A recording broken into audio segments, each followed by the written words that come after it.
Maths कहता है कि बीजेपी अब कभी भी सत्ता से बाहर नहीं जाएगी, वो इसलिए क्योंकि लोकसभा की सीट को 543 से 850 करना एक मास्टर स्ट्रोक देखा जा रहा है। इसके पीछे का रीजनिंग तो ये है बीजेपी का कि भाई 33% का वुमेन रिजर्वेशन दे रहे हैं, तो क्या हम एग्जिस्टिंग एमपीज को तो हटा नहीं सकते, तो उसके लिए हमें नए सीट लाने पड़ेंगे।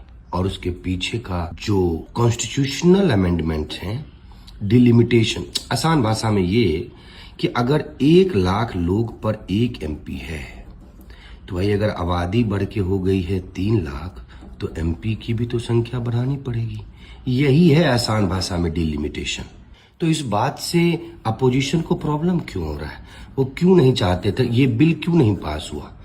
क्योंकि अपोजिशन का ये कहना है कि आप ये 33% इसमें ही दे दो ना भाई, जो एग्जिस्टिंग लोकसभा की सीट है उसी में 33% का रिजर्वेशन दे दो। बीजेपी ऐसा नहीं करना चाहती है।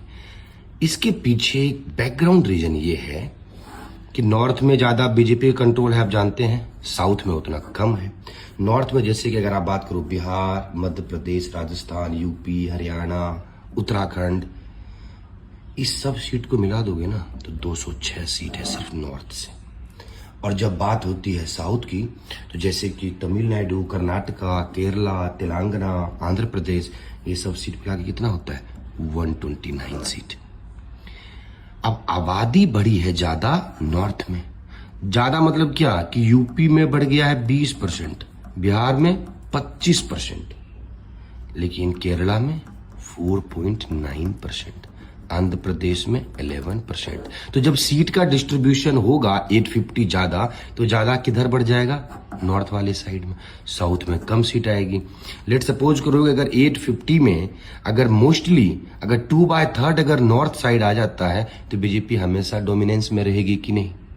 मतलब ऐसा नहीं कह सकते कि नॉर्थ में हमेशा लोग बीजेपी को ही सपोर्ट करते रहेंगे, लेकिन अभी का जो करंट सिनेरियो है, एक एग्जांपल समझिए कि गोरखपुर का अभी एमपी कौन है? बीजेपी का 1 एमपी। लेकिन अगर गोरखपुर में हो जाते हैं 4 एमपी यहाँ के आबादी के हिसाब से, तो चारों भी तो कौन जीतेगा? बीजेपी, क्योंकि वही सेम जनता 1 एमपी को वोट दे रहा है ना भाई, तो वो अब 4 लोगों को दे देगी।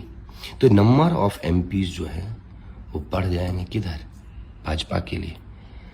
ये एक मास्टर स्ट्रोक की तरह देखा जा रहा है। आपका क्या कहना है? आप कमेंट सेक्शन में बताइए।